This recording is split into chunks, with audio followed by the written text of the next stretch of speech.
Assalamualaikum warahmatullahi wabarakatuh. Waalaikumsalam. Selamat pagi. Saya kenalan ya, sudah akrab, kita sering bersama gitu ya. Status saja, Pak. Oh, status anak tiga itu satu. Kok beliau.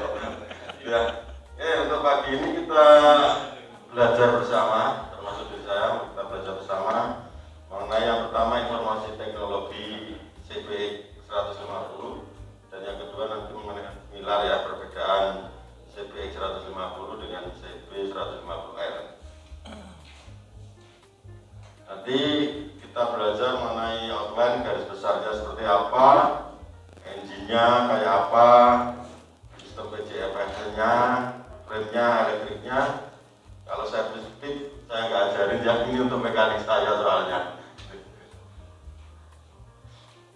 Secara garis besar untuk CB 150X ini kan unit untuk touring ya, jadi untuk menjawab kebutuhan konsumen untuk perjalanan touring yang nyaman kan gitu ya. Sehingga banyak sekali kan sebelum ada CB ini, CB 150R-nya itu dimodif, ada windscreen, ada dan lain-lain gitu ya. Kemudian ada juga yang CRF dipakai touring gitu kan ya. Ya, untuk menjawab itu maka dibikinlah oleh HM CB 150X ini. Untuk tipenya ada dua ya.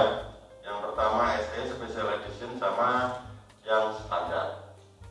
Ya, perbedaannya di mana untuk yang Special Edition sama yang standar? Yang pertama ada di emblemnya. Emblemnya kalau yang tipe SE itu modelnya 3G ya, yang timbul itu kayak CBR 250. Kemudian yang kalau yang standar yang biasa. Kalau yang windscreen-nya, kalau yang CBX Special Edition itu yang warnanya agak gelap di sini. Kalau yang biasa warnanya agak terang untuk windscreen-nya. Kemudian handlebar dan peleknya itu cuma beda di warna. Kalau CBX yang Special Edition ini berwarna brown ya untuk handlebarnya sama peleknya. Kalau yang standar itu berwarna biasa. Kemudian yang perbedaan berikutnya untuk cover crankcase-nya itu yang Special Edition itu yang berwarna gold, yang biasa berwarna hitam biasa. Nah, untuk yang Special Edition itu ada satu pilihan yaitu Vulcano Matte Black. Kemudian yang standar itu adalah Mandala Red sama Amazon Matte Green. Ini yang standar ada dua pilihan untuk warnanya maksudnya. Yang baru apa aja gitu ya. Nah, ini yang baru itu ada front cowl, windscreen, strut, rear cowl, under cowl, full tank cover. Ini berbeda dengan yang tipe CB 150R. Jadi nanti fitur barunya itu di yang kotak ini ya, yang berwarna biru. Letter handlebar sama-sama ada di CB 150 maupun CBX ya, saya bilang gitu aja ya biar nggak panjang-panjang gitu. Kalau windscreen ini memang baru ada di CBX. Panel speedometernya full digital sama dengan CB 150R. Perbedaan lagi ini ya, ada dark feather, dan ini motor touring beda dengan CB 150R. Yang berikutnya skoknya upside down atau yang biasa dikenal dengan inverted front fork SFBP gitu ya. Cuman untuk CBX ini lebih panjang. Untuk skok dimensinya lebih panjang dan stroke-nya juga lebih panjang. Nanti panjangnya berapa ada. Disc brake-nya model web sama-sama dengan CB 150. Perbedaannya yang lain di sini ya. Di under cowl-nya itu model-model adventure gini dan jaraknya lebih tinggi ketimbang CB 150R.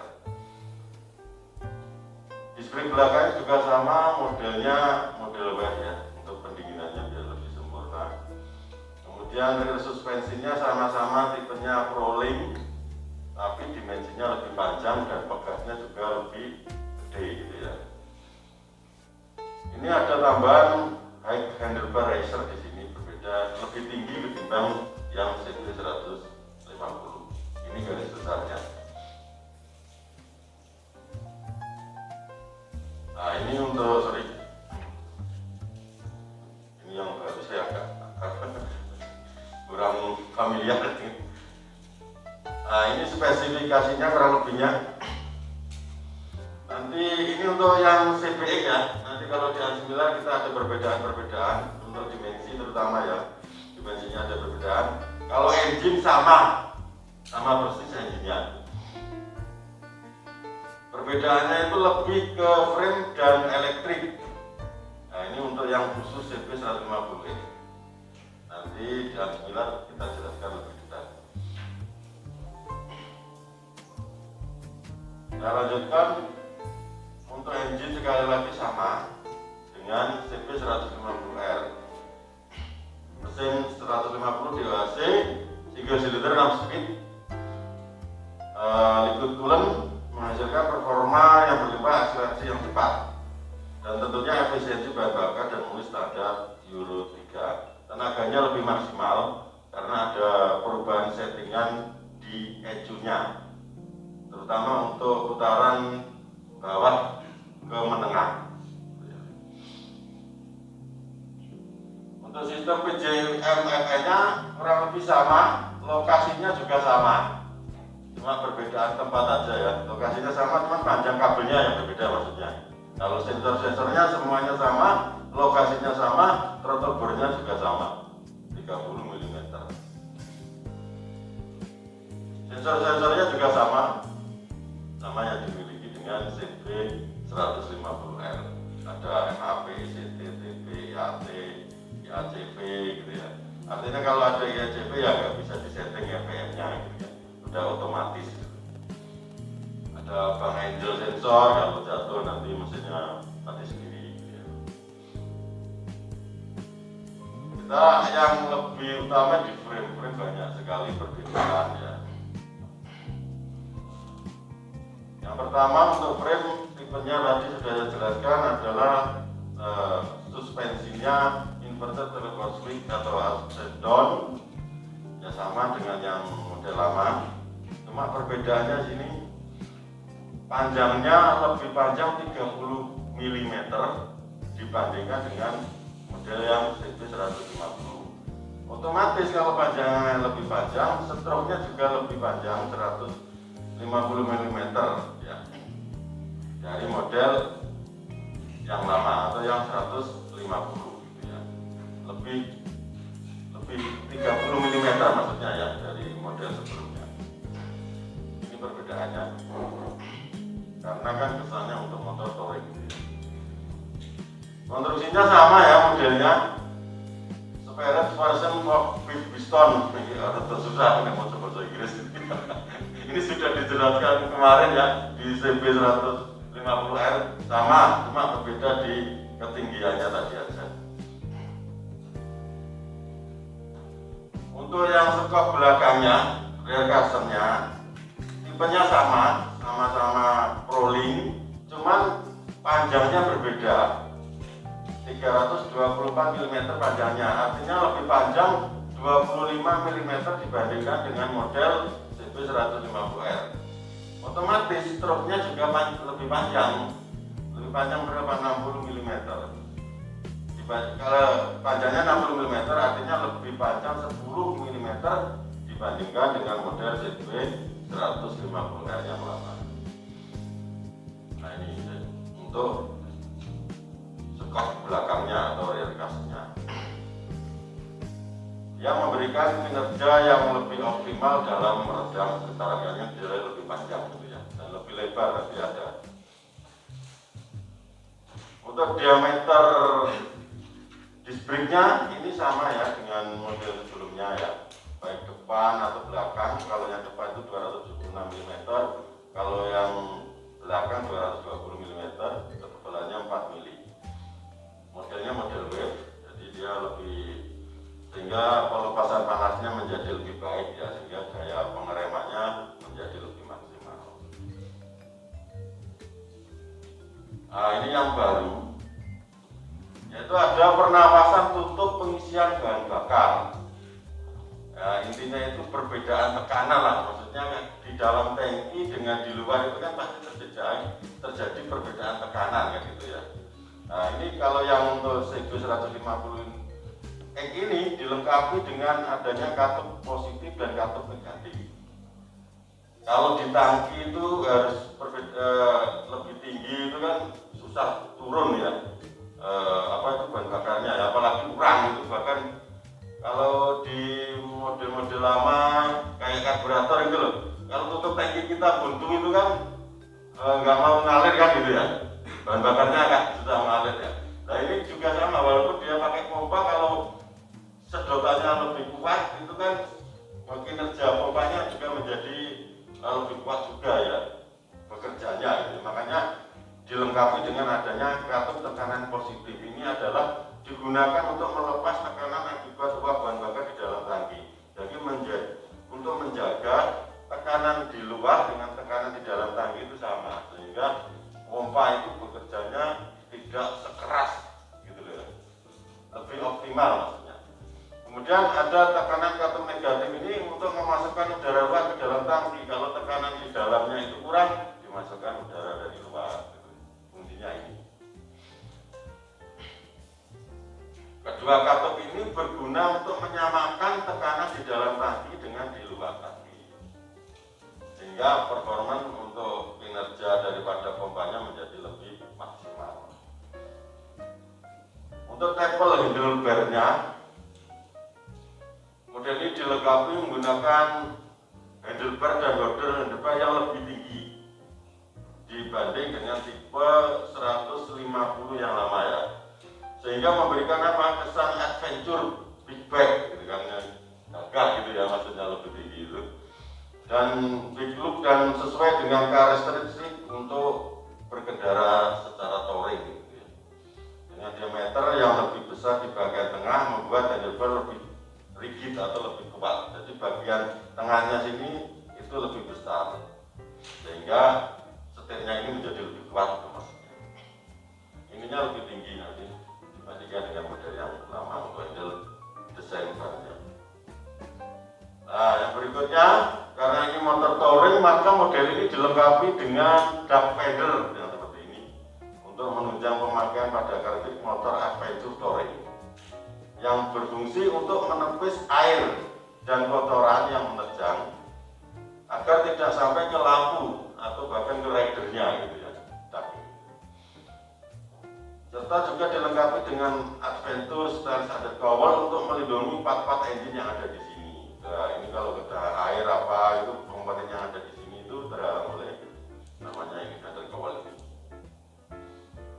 Lebih gede dibandingkan dengan yang tipe CB 150R, lebih lebar juga.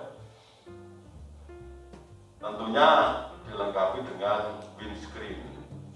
Nah, model windscreen-nya ini tidak dapat diatur sesuai kayak ADW, bukan seperti itu ya.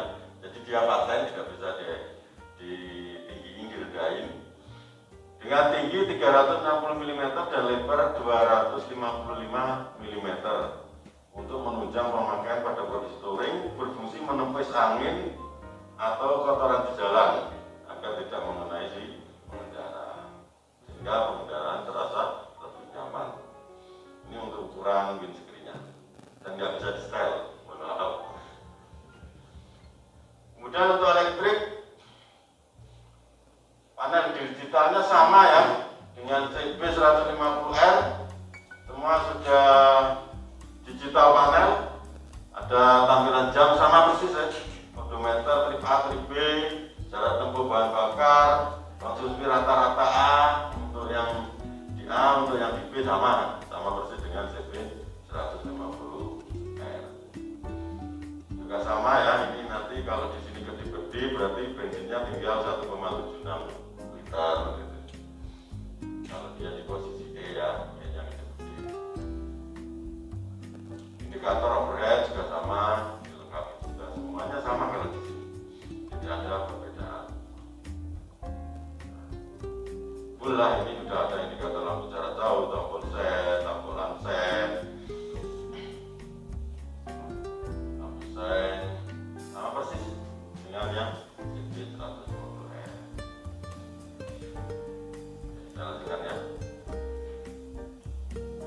Kalau lampu-lampunya sudah semuanya LED, keretengnya, lampu depannya, lampu belakangnya, yang depan dan belakang semuanya sudah menggunakan LED, sehingga memberikan pencahayaan, kemampuan penerangannya lebih baik, dan tentunya hemat energi untuk di baterainya karena sudah LED.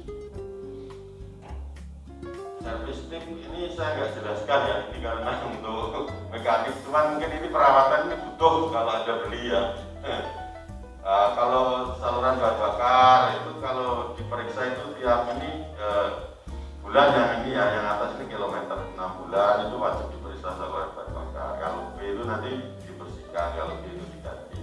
Misalnya ini gas tangan ya wajib diperiksa setiap 6 bulan. Kemudian ada ini saringan udara, ini harus diganti tiap 18.000 maksimal itu ya, maksimal. Jarak di sini adalah jarak maksimal. Kemudian penapasan di crankcase itu dibersihkan tiap servis gitu ya. Kemudian businya 6.000 diperiksa, 12.000 diganti. Itu maksimal ya Bapak-bapak. Jadi nanti ini KBP 1, KBP 2 itu maksudnya KBP 1 itu 2 bulan, KBP 2 itu nanti perawatan itu Pak ya. Itu 6 bulan dari tanggal pembelian. Kemudian kelipatan 6 bulan. Jangkanya lebih panjang servisnya. Maksimalnya ya ini aturan maksimal. Ini juga perlu tahu nggak apa-apa untuk bapak-bapak ya. Jadi untuk pasang holder headernya ini yang menghadap ke depan itu gambarnya seperti ini, nggak boleh kebalik gitu ya. Nanti kalau kebalik kan aneh, motornya ke depan gitu. Nah, yang perlu diperhatikan ini pemasangan bautnya. Ini ada urutannya. Kalau nggak urut nanti ininya jadi renggang, gitu ya. Ya kayak gini nanti kalau nggak urut itu ya. Jadi pemasangannya itu harus urut mulai dari nomor 1, nomor 2, nomor 3 ini. 1, 2, baru selanjutnya ini 2 baut. Harus yang depan dulu maksudnya. Jadi pasangkan keempat baut dulu, ini dipasang dulu. Setelah itu 2 baut yang depan ini wajib dikencangkan lebih dahulu, baru baut yang belakangnya. Nah, pastikan juga nanti menyentuh ya, bagian depan itu antara holder handle apa dengan yang bawah itu menyentuh, tidak ada gap seperti ini. Ini kalau bapak mungkin lepas gitu ya, nanti kalau punya insya Allah lah, saya doakan punya gitu ya, bisa dipakai touring bersama. Ini tips-tips aja. Kalau ECM-nya itu kan nggak model pin ya sekarang ya, model apa ya? Ini loh, model kayak dicolokan di komputer itu loh, flash disk itu loh. Nah, jadi ini nggak boleh pegang kena tangan, karena kalau kena tangan kita itu kan mengandung air ya, nanti asam lah maksudnya, itu nanti bisa berkarat